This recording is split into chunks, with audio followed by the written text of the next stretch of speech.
All right, welcome back to the Everyone Hates Car Salesman podcast with me, your host, Shawn Payne, also known as Goat for Real 216 on social media. This is the podcast where I bring you guests and topics that are hot in the car market right now, and also people who have had a proven track record of success in the automotive industry and are doing it on a day-to-day basis. And we're blessed enough that they're willing to share their knowledge and experience with me, and then I turn around and share it with you. So today I have one of my favorite car guys on. And the reason I say he's one of my favorite car guys, I've known of this guy for, I believe it's about 20 years. And we've always stayed in touch, on a friendly level, talked about business here and there when we need each other. The reason I say he's one of my car guy favorites is because he, in my opinion, is the epitome of a grinder. He has an independent store in Canfield. Where's in Canfield, Ohio. Yep.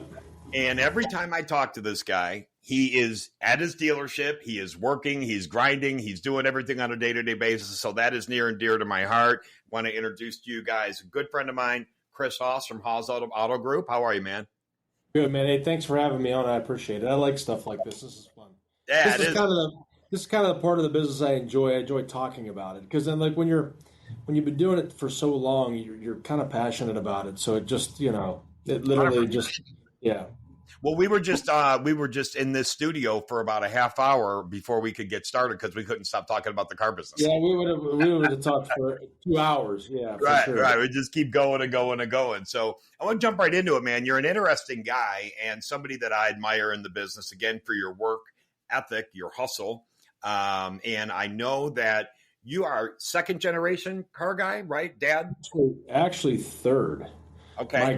My grandpa started in the 50s, and then my dad, and then me, and then my son, who's 12, has been doing all our commercials since he's been doing our commercials now for about 6-7 years.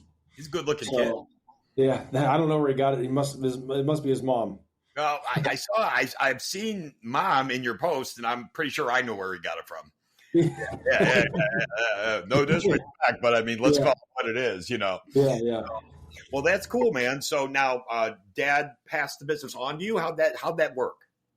Yeah, we worked together I've been working with my father since I was 13 years old, probably. I was a porter, washing cars, to running service department and our wholesale operation. We had a pretty big wholesale operation. Right after I got out of college, we were selling a lot of cars to like buy or pay your institutions like JD Byrider and stuff like that, but like hundreds a month. Yeah. And it was a pretty big operation. We ran that for a while because my dad had sold his dealership right back in 97 and then ended up getting back right into it again back in 05. And then it just got to the point where I think like that 2000 to 2010, there were some pretty big changes in the automotive industry when it came from, obviously there was the 2008 when it was pretty nasty, the economy itself, but just the technology part of it, websites and Google Analytics and all that stuff. And it was something that he didn't really understand or really have the patience to wait, and I think like I was doing a lot of that for us, on top of selling cars and running a service department and all that stuff. So it just got to the point where we had made the succession plan to just get him bought out, and he's still here. He's here every day. Is he really? Every day. Oh, I love it. Day. That's my kind of guy. Every single day. Yeah. He runs our wholesale operation, kind of gets rid of a lot of our trades, works with the sales guys, works with the service department. I mean, pretty much anything he wants to get involved in, and maybe certain things people don't want him to get involved in. Right. But he absolutely loves it. Like, it's, and I was talking to you earlier, like, I don't know that I'll ever retire, at this point, but be able to do a lot of things on my terms moving forward is kind of where I'm heading over the next 15, 20 years. Yeah, so that's good, man. So yeah, you grew up in it, so I mean, second nature to you. But the way that the industry was back then. But one thing I do like about you, Chris, is that you seem to always kind of know what's going on now too. You're not that dinosaur guy. You know what I mean? I mean, you're not. I was fortunate enough to kind of grow up in the middle of, there's guys that are, 10 years older than me or 15 years older than me that, still have trouble using one of these, but, and then there's kids that are 10 years younger than me that are way ahead of it too. And I try to keep an open mind, and I don't want to say, a lot of times people think, it's wasteful to kind of stop and listen to other people. I've always kept an open mind. Like there's things that I've probably spent hours on that was a waste of time. And I'm like, man, that was a waste of time. But there's things I've spent hours on that was not a waste of time. So like, I really think you have to try to prioritize kind of what's important, but also you always have to keep an open mind. And I'm not a micromanager. I'm the kind of guy that hires somebody and I'm like, give me an idea. What's your idea? Okay, run with it. And I give it a little bit of time to catch traction. And if it doesn't, then we got to move on. But I'm not the kind of guy that, there's a lot of guys in this car business that maybe are a little bit older than me that are kind of one directed, where they're not too open minded. And I think it's always a good idea being open minded. But a lot of those guys have made a lot of money in the business, and they're in a different part in their, different space in their life. So I think that was kind of the reason too why me and my dad, did what we did, because there was a lot of things I wanted to do. And, we put a photo booth in back in 2011, and my dad said it was a horrible idea. We don't need this photo booth. And honestly, Right. the part of the booth that the part of the shop we used had just a bunch of junk in it. Right. I'm like, well, right now, I mean, it's not doing us any good, this spot here. And so we put the photo booth in, and we got away from companies like, and I'm not saying they're bad, Dealer Specialties and stuff like that. And I hired a guy in house to do photos, and he became kind of our marketing guy also. And it's, I think it's just things that we did that a lot of everybody are doing now. We started doing that in 2010. And it was, some people thought it was a bad idea, and I'm the type of guy that I kind of get laser focused, and I kind of keep the path. If some things don't make sense, I change the story as I go. But that was just, you just got to keep it open. You have to keep an open mind in this business, and even in the last 10 years, it's changing so fast. Every day it seems like every day there's a new tool, there's a new this, a new that, and you're right. Open mindedness is key to, hey, okay, this is coming down the pike now. I may not understand it fully, but I promise you, if I spend a few hours on it, I can get enough information. And the nice thing is that a lot of these tools and a lot of the tech that's out there now it's very user friendly. It's not like when tech first started hitting our industry, it was like it was Greek to a lot of guys. Today it's kind of push and play. So it makes it a little bit easier, but I have always admired that you have always seemed to be up to speed with what's next and not. I try. I'll tell you what, it gets exhausting sometimes. Like we just had a 2-hour meeting yesterday. Not a meeting, but we had a couple companies that we were interviewing for new AI products, which we tested some AI about 6 months ago, and I loved it. It was a company called ICOM, which just got bought out by Impel. Yeah, they just got bought out. So we were in the middle of that buyout. So now we're with Impel. We like them. They're a little on the high side, I think. For an independent, we're looking at Podium right now and other companies. I don't mean to name drop a bunch of companies. No, that's all right. So, and for us, it works out well because we're not a huge dealership with, a BDC and all that stuff. So this is kind of like a couple extra sales guys that and honestly, we're looking at it for service too, to grow the service department. 100% should be. Yeah. There's so much cool things. I mean, as soon as somebody calls a dealership after hours, it'll send out a text message if nobody answers, or even during the day. Yeah. So that AI immediately starts, trying to set an appointment with somebody that called the dealership and we didn't answer. So a lot of filling a lot of holes. Yeah, it's changing, and you got to embrace it. You can't fight it. But so I want to talk a little bit about personally you. what inspired you? Was it a choice for you to get into business, or was dad like, son, this is what you're doing? I don't, the crazy thing is he never told me this is what you're doing. He never told me that I didn't have to. But like, it was never thrown at me. I literally always just thought I was going to work in my family's business. Like that's just, it's funny we're talking about this. I had in second grade, we made a cookbook and we sold it. We sold the cookbook. I still have one at home, but one of my sister's friends posted on Facebook the other day, me and my sister's page. And in the bottom, it kind of said, the question was, what do you want to do when you grow up? And if you were on a deserted island, what two foods would you take with you, Yeah. And I put right in there as plain as day, I'm going to run my dad's used car lot. And it was not a car lot. It was a used car lot. And it was, right. And I just had a friend of mine that was in here like a month ago for service. And he's like, man, I remember we were on a field trip, man, in like fourth grade. And the bus drove by your dad's car lot. And you were like, someday I'm going to run that place. Oh, and that's he goes awesome. in fourth grade. So like, I don't know. I just think I had it in. I always thought that's kind of what I was going to do. And I jumped right in. And before you know it, 10 years goes by and you're like, there's no turning back now. Yeah. So there are certain guys, I believe I'm one of them. I think you're one of them who this is what we were just meant to do. We probably could have done other things. Certainly you're sharp and intelligent and bright and eloquent. You could have went into the corporate world if you wanted to, but some of us just once we get around, you get around this industry, that's it. That's what you want. That's what you're drawn to.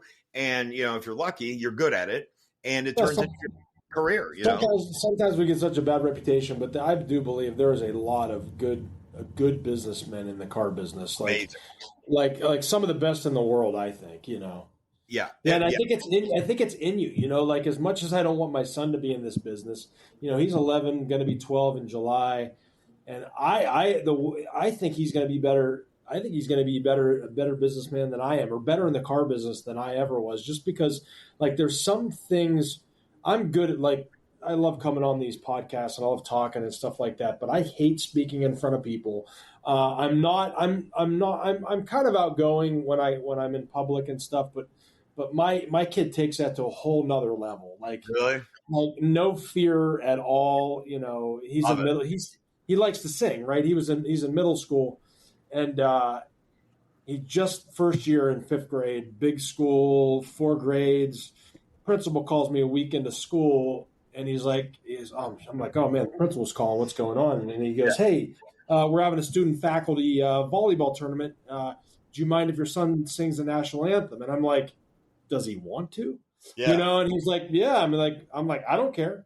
So he first week in school, he walked right in front of the gymnasium, sang the national anthem in front of 900 kids. I love it. He's going to have no problem going over to close the deal. No problem. I would have had to go to. I'd have been in an emergency thinking about it. So I really think personality wise, he's going to crush it. And I'm saying if he wants to be in this, because I think with the way he acts and stuff, I really think he could do whatever he wants. At the end that's of the awesome. That's awesome. But I think it's in, like you said, it's in your blood. Like it's partially in your blood. I don't think there's anything you can do about it. No. Why fight it? Just give in. I mean, just get in. But so I want to talk a little bit about what kind of challenges as an independent owner of a successful independent lot, right?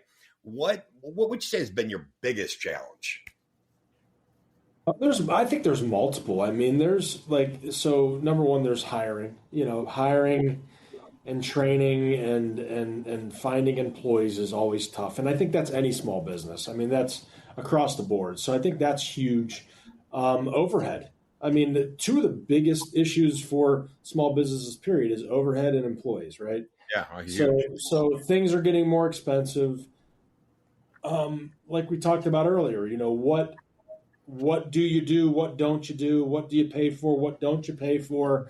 Having the time to literally look back. Like I was telling you before this, I don't want. I mean, I won't drop any names, but certain online platforms that we paid. There's certain online platforms for car listings I was paying $4,000, $5,000, $6,000 a month Right. for 10 years, thinking I needed it. Right. Right. And I was, and the crazy thing is I would go to all these conventions and these older car guys would be like, these guys, they're horrible and this and that. And I'm like, well, if you don't need them, if you don't think you need them, then don't use them. But I never listened to my own, because I thought, I need these. And honestly, you need them at some certain point, but how much money a month should you spend? Like, and then once you get in that rut where you're paying X amount a month, you think it's driving sales, and you're like, man, if I back off, right, right, But then I think the older you get, you're like, I'm going to back off. If I have a bad month, I had a bad month, but I found out, right? When you're younger, you're like, I don't want to have a bad month. So like, it's like at the end of the day, just like I think knowing like there's so much waste in overhead. And there's things you have that you think you need and you don't need them, but you don't know what's what until you do a really good evaluation. So I think that's really, really hard. And like, and even for like, there's people that come in and you can hire people to come in and tell you what you need, what you don't need. And I don't know how they know, I mean, my business, how would you know? Yeah. Yeah, that's what I'm saying. So, like at the end of the day, like I think everything is relevant in each business, but I think two of the biggest things is going to be just hiring and overhead and just balance. Work-life balance is tough too. So, was there ever anything that happened in your business where you considered, you know what, I don't want to do this? Has anything ever happened in your business? A moment where you were like, this isn't worth it, or that's it. I don't want to do this anymore. Anything ever happened like that to you? I have not. No, I've not gotten to that point. It's been a very good business for our family over the decades, and does it get frustrating at times? Absolutely. This goes for any business, right? Yeah. And then you get to the point where, like, I'm 46. You start thinking about how many more years do you want to do it? Right. Or at what capacity do you want to do it? So like, I think like at the end of the day, I've never thought, man, I don't want to do this. The crazy thing is I've always done other things. Like I told you earlier, we're doing some, house flips and stuff like that. Yeah. So I've always said this, if you can be very good in the car business, you could do anything else. You could work anywhere else. Right. Name it. Pretty much anyway. I mean, you're not going to be a doctor, obviously. You're not, right. You're not going to start doing heart surgery. No. But like, any type of, I think car guys are grinders. You know what I mean? So like if you've got the work ethic and the grind to do it, you can do just about anything. So I've never said, hey, I don't want to do this anymore. But against my better judgment, I've always said, well, maybe I'll do this also. Like right. I need two jobs, right? Right. That's what you need, another job. Yeah, that's what you need. Yeah. So I've always, and I have learned as I got older, and I've never been cheap, but you always pay people and you want to put good people around you, because when you do that, you can do more. I mean, I always think to myself, man, you think it's tough and it's so hard. And then you look at these dealerships that have like 15 locations and you're like, if he can do it, I can do it. He's just surrounding himself with better people than I am. Yeah. So you whenever I hire somebody, I'm always thinking, is this guy going to help me, push me up, or is this something I'm going to have to really deal with that I don't want to have to deal with? So I'm always trying to help people and I always say that to my managers. I'm like, listen, if we hire somebody, make sure somebody's going to help you on a daily basis, not hurt you. If somebody's going to hurt you, then we don't want them, Right. He better sell a lot of cars. If he comes with a headache, he better sell a lot of cars. Well, it's even service. If they're not going to help our customers and make our customers happy and help the manager at the same time and not cause a lot of grief, then go for it. But if they are, then why even put ourselves through that? And there's been times in the past where I've hired people and I'm like, maybe I shouldn't. I just don't do it now. Like we're getting to the age, Shawn, where we're counting the days. Right. So like, and I'm not saying we're old, but like, We're ancient, bro. We're old. We're old. I think a little bit differently now than I did when I was 25 or 30 years old. Imagine if you were you thought you were going to live forever now, right? Oh, you were invincible. Imagine if you were this smart when you were 25. You know what I mean? Like what you could have done. I'd be retired. I'd be done already. Hey, so today, obviously, again, similar age. You've accomplished quite a bit. You're still successful. You got a beautiful family, great business. You wake up in the morning. What's your motivation today? I don't know. I don't even know. Like my motivation is my family, my customers, the business, just kind of making sure everything's running the way it should be. Maybe a little bit of OCD is my. But that's your okay. So that's what's on your mind. But what's your motivation? What lights the fire in Chris's stomach in the morning? I have an idea. I have an idea, just knowing you a little bit like I do, but I want to hear your answer.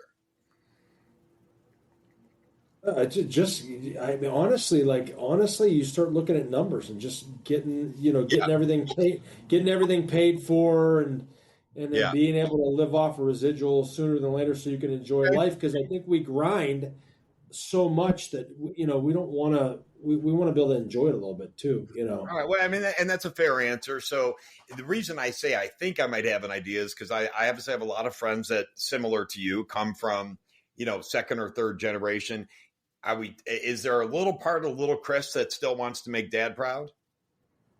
Oh yeah, on a daily. I mean, you do that. I mean, you on a daily, you want to do that. Yeah. I think now it's gotten to the point where we're not trying to make each other proud. We're just trying to bust each other's chops as much as possible. Right. As much as possible. So yeah. Dad's a friend. He's your buddy now, right? Like he's your ball buster. Yeah, buddy. I think I always said this. We'd make a great reality TV show because there's days we want to strangle each other. Oh. But you always want to. I mean, I think though when you get older, I think you want to make dad proud in your 20s and your 30s, and then you have a family. Now you're trying to make your wife proud and your son proud, and so it shifts a little bit, But I think at the end of the day, I've always been the type of guy. I'm unfortunately I'm not unfortunately, but I'm like a pleaser. So like I want people to be happy, and I want employees to be happy, and I want customers to be happy, and sometimes that's on regardless of the stress I feel, I do it. I do it for that as well. So well, we're similar like that. Like I remember in our 20s and 30s, it was all about the hustle and the money and the pride and the whatever. And then you cross over right to some position in life, and I don't know what it is. Maybe it's an event or just age where you feel like your purpose on this earth now is to bring others up. And